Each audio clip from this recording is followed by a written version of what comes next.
Morning, everybody. Welcome. If you are wondering what's in your way about whatever it is you got to come out about today, you've come to the right place because we're going to talk about what's in your way, how to get around it, and how you can be more mindful during the process. Welcome. My name is Seth. Apparently, my mouth and brain are still waking up just a little bit, so we'll get there. It's the day after Christmas. For those of you that had some challenging space or may have not felt safe yesterday, if you didn't remember, I was on Periscope and Twitter holding some safe space for folks. So we had some fun conversations, met some interesting people yesterday. All my handles are at Comingouttarot, in case you're looking to find me on any other social media. But while we're here, our goal is to get these cards in the right order so we can talk about, for whatever it is you got to come out about, what's in your way, how you can get around it, and how you can be more mindful. We're almost there. Having a few missteps with these cards, so I want to make sure that I got this rhythm going that lets me know that that energy's all in the right place. There we go. Okay, here's our obstacle, action, mindfulness. Ooh, today's going to be an interesting day. Our obstacle is the Fool, action, 4 of Cups, and mindfulness is Odin, or the Father of Cups.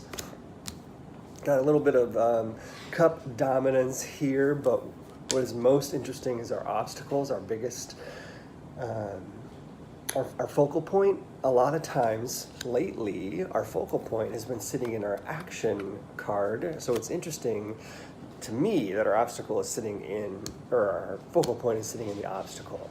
Whenever I have a major show up, it's that life lesson experience, that thing that is going to help move us forward in a way. My tea's about to sing and I wanted to turn it down.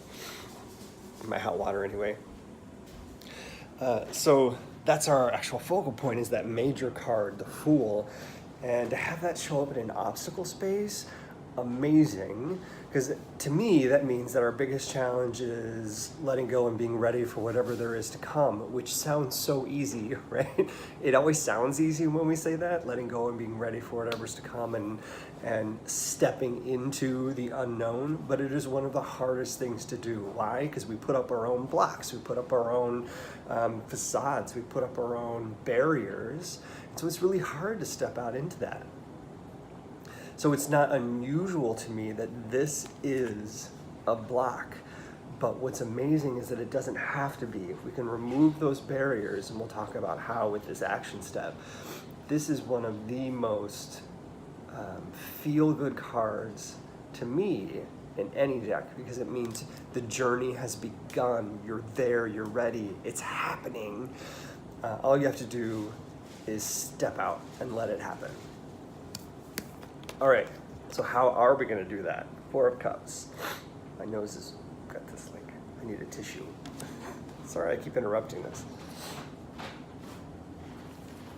But I know I'm going to keep wiping my nose, and it just kind of looks, I don't want snot all over my cards. I don't want snot all over my cards. Just keeping it real here for you people.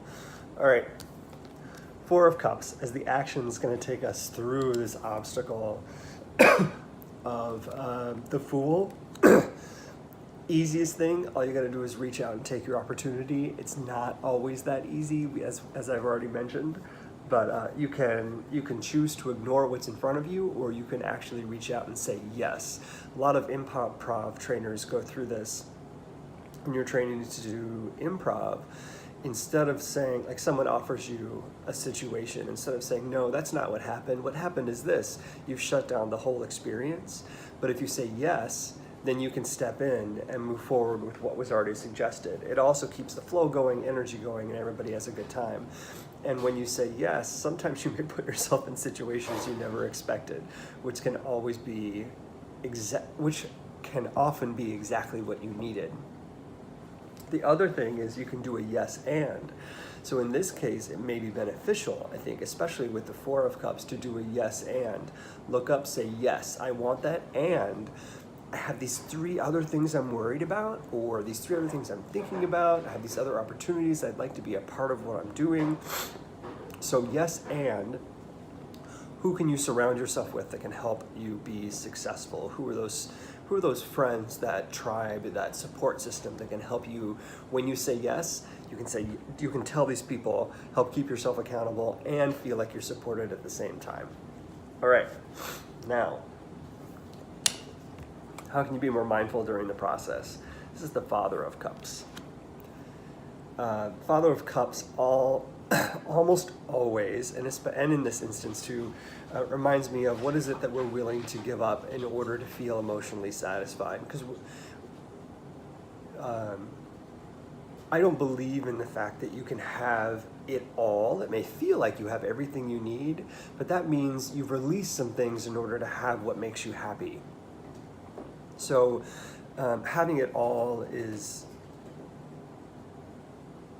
I think is in the perception of the person who has everything. What does having everything truly mean to you? And in this case, it may mean that there are some things that you have to learn to let go of because you don't really need what they are. And that's just emotional maturity. It's saying, you know what? Yeah, I don't need that thing, but here's what I truly, truly need in order to be happy and for the people around me to be happy.